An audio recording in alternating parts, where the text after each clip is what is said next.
ಚಿಂದಿ ಉಡಾಯಿಸೋ ಖಾರ ಬಣ್ಣ ರುಚಿಯನ್ನು ನೀಡುತ್ತದೆ. ಆಚಿ ಮೆಣಸಿನ ಪುಡಿ ಚಿಂದಿ ಉಡಾಯಿಸೋ ಖಾರ ಬಣ್ಣ ರುಚಿ. ರಾಯರೆಡ್ಡಿ ಅವರು ಭಾಳ ಮೇಧಾವಿಗಳು ಏನ್ರಿ, ಮುಖ್ಯಮಂತ್ರಿಗಳಿಗೆ ಭಾಳ ಆಪ್ತರು, ಹಣಕಾಸಿನ ಸಲಹೆಗಾರರು. ಅವ್ರು ಯಾವ ಅರ್ಥದಲ್ಲಿ ಹೇಳಿರ್ತಾರ ಅಥವಾ ಸುಮ್ಮನೆ ಅದು ನಿನ್ನೆ ಮಾತಾಡಿದ್ದು ಸುಮ್ಮನೆ ಹಗುರವಾಗಿ ಸುಮ್ಮನೆ ಇದರಲ್ಲಿ ಮಾತಾಡಿರ್ಬೋದು ನನಗೆ ಅನಿಸಿಕೆ. ಸುಮ್ಮನೆ ನಿಮ್ಮ ಮಾಧ್ಯಮದವ್ರನ್ನ ಇದು ಮಾಡಲಿಕ್ಕೆ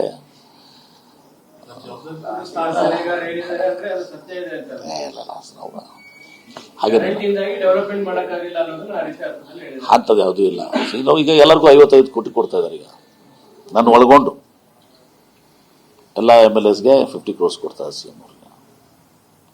ಹಿಂದೆ 25 ಕೋಟಿ ಕೊಟ್ಟರು, ಈಗ ಕೊಡ್ತಾ ಇದ್ದಾರೆ. ಮತ್ತು ನಡೀತಾ ಇದ್ದಾವೆ ಕೆಲಸ ಎಲ್ಲ ಕಡೆ ಕೂಡ.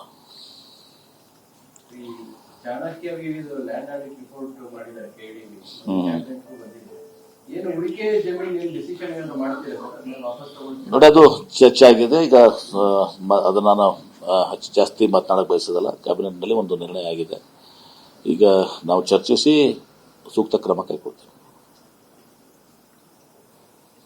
Thank you. ಅಧಿಕಾರ ಹಂಚಿಕೆ ಸೂತ್ರದ ಬಗ್ಗೆ ಸಾಕಷ್ಟು ಚರ್ಚೆಗಳಾಗ್ತಾ ಇದೆ. ಒಂದ್ ವೇಳೆ ಅಧಿಕಾರ ಬದಲಾವಣೆಯಾಗಿ CM ಬದಲಾವಣೆ ಮಾಡುವಂತ ಪರಿಸ್ಥಿತಿ ಬಂದ್ರೆ ಒಂದು ವೇಳೆ CM ಅಭ್ಯರ್ಥಿ ಸ್ಥಾನದಲ್ಲಿ MB ಪಾಟೀಲ್ ಅವರು ಇರ್ತಾರ? ಆ ಪ್ರಶ್ನೆನೇ ಉದ್ಭವಿಸೋದಲ್ಲ. ನೀವು ಯಾಕಂದ್ರೆ ಮುಂದಿನ ಚರ್ಚೆನೇ ಆಗಿಲ್ಲ ಸರ್. ಪ್ರಶ್ನೆ ಇಲ್ಲ. ಮುಖ್ಯಮಂತ್ರಿಗಳ ಕುರ್ಚಿ ಖಾಲಿ ಇಲ್ಲ. ಸಿದ್ದರಾಮಯ್ಯ ಅವರು ಮುಖ್ಯಮಂತ್ರಿ ಇದಾರ. ಯಾಕೆ ಸುಮ್ಮನೆ ನಮ್ಮನ್ನೆಲ್ಲ ತಿಳಿಸ್ಬಿಡ್ತೀರಾ ನೀವು? ಅವ್ರು ಯಾಕೆ ಹೇಳಿದಾರ ರಬ್ಬಾಪುರ ಸ್ವಾಮಿಗಳು?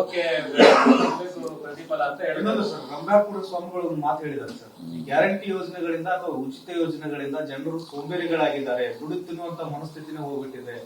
ನಾನು ಅದನ್ನು ಒಪ್ಪೋದಿಲ್ಲ. ರಂಭಾಪುರಿ ಸ್ವಾಮಿಗಳು ನಮ್ಮವರು, ಆದ್ರೆ ನಾನು ಒಪ್ಪೋದಿಲ್ಲ ಅದನ್ನ. ಬಡತನ ಎಲ್ಲ ಕಡೆ ಇದೆ.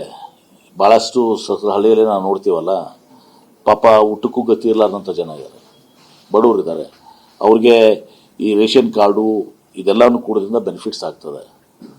ಅದು ರಂಭಾಪುರ ಸ್ವಾಮೀಜಿಯವ್ರಿಗೆ ಗೊತ್ತಾಗಂಗಿಲ್ಲ, MB ಪಾಟೀಲ್ಗೂ ಗೊತ್ತಾಗಂಗಿಲ್ಲ. ಬಡತನ ಯಾರು ಎದುರಿಸ್ತಾರಲ್ಲ ಅವ್ರಿಗೆ ಗೊತ್ತಾಗ್ತದೆ. ನಾವು ಗ್ರೌಂಡ್ ಫೀಲ್ಡ್ನಲ್ಲಿ ಇರ್ತೀವಲ್ಲ, ನಮ್ಗೆ ಗೊತ್ತಿರ್ತದೆ.